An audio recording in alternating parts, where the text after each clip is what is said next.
Assalamualaikum warahmatullahi wabarakatuh. Apa kabar sahabat-sahabat sekalian? Semoga kalian tambah sehat, semangat, dan antusias menghadapi hidup ini.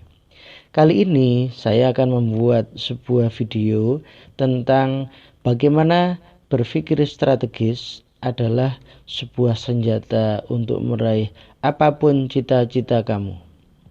Masih bingung mau kemana setelah selesai SMU? Memang tidak mudah memilih kuliah yang pas di hati dan sesuai dengan kemampuan diri.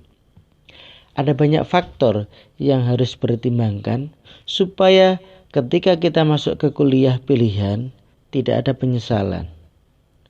Banyak orang yang sudah kuliah bertahun-tahun tetapi belajarnya setengah hati. Pasalnya, kuliah yang mereka pilih tidak sesuai dengan minat dan bakatnya. Jadi deh, kuliahnya keteteran. Sayang sekali bukan? Ada banyak orang di dunia ini yang menjalani hidupnya tanpa memahami kemampuan dirinya dan mereka tidak menyadari kelemahan yang mereka miliki. Mereka berusaha mengikuti suatu jalur pendidikan yang sebenarnya tidak mereka sukai. Pendidikan itu di luar kemampuannya. Hanya karena orang tua yang ingin mereka kuliah atau mereka sekedar ikut-ikutan popularitas yang ada di masyarakat. Sehingga tidak heran banyak sekali pelajar yang terpaksa harus menjalani masa pendidikan setengah hati, merasakan beban yang sangat berat di kampus. Ketika dia menyadari kekuatan dan kelemahan dirinya seperti apa, maka dia akan bisa memilih jalur pendidikan mana yang sesuai dengan dirinya sendiri. Ia bisa memperoleh pikiran apa yang dimilikinya, sehingga dia bisa mencapai kondisi yang dia inginkan. Bayangkan saja, kalau dia menempuh jalur pendidikan yang dipilih oleh orang tuanya, sedangkan sasaran pendidikan itu tidak dia pahami dengan pasti. Tentu dia akan mengalami langkah ragu selamanya. Dia akan hidup dan belajar tanpa semangat. Tentu ini kerugian yang sangat besar. Maka strategi untuk membuat keputusan yang tepat. Sebelum mulai memilih perguruan tinggi, pastikan kamu tahu minat dan bakat apa yang ada dalam diri kamu. Sehingga nanti ketika kamu kuliah, kamu akan merasa tenang dan nyaman. Kamu tidak akan merasa menyesal. Sesusah apapun pelajarannya, karena kamu senang, karena kamu semangat menjalaninya.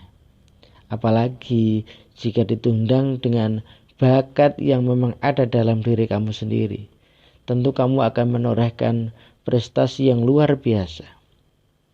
Kamu juga bisa bertanya ke seorang psikolog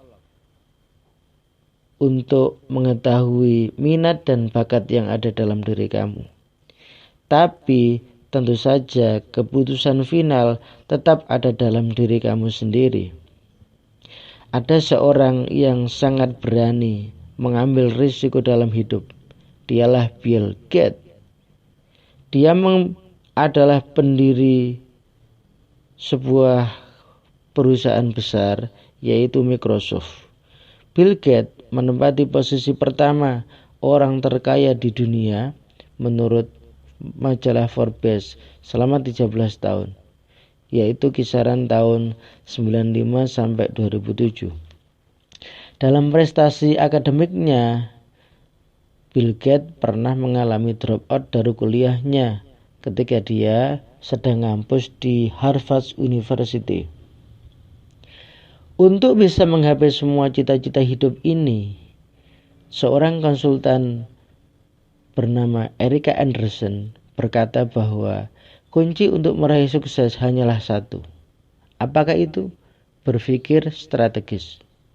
Maka dalam bukunya yang berjudul Being Strategic tahun 2010, dia mendefinisikan Orang berpikir strategis sebagai orang yang secara konsisten mengambil pilihan yang akan membawanya lebih dekat dengan target yang diharapkan.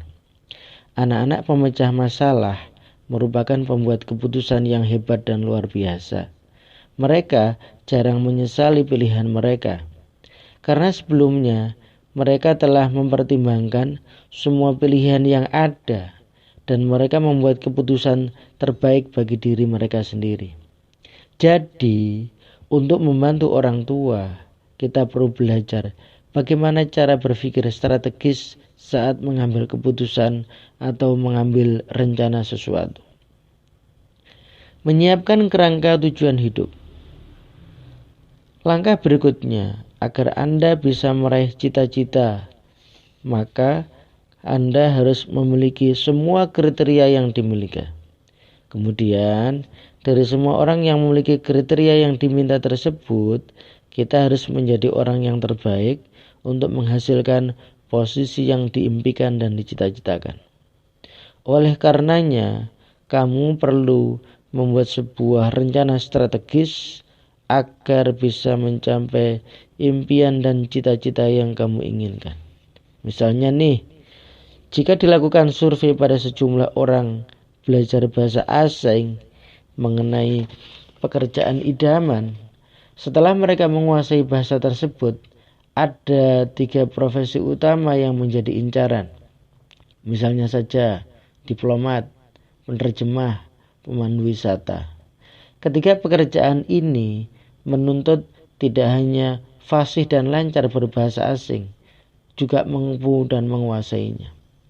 Bila kamu ingin menjadi seorang diplomat, penerjemah, dan pemandu wisata, tentunya masing-masing pekerjaan tersebut menuntut kecerdasan dan keterampilan tertentu.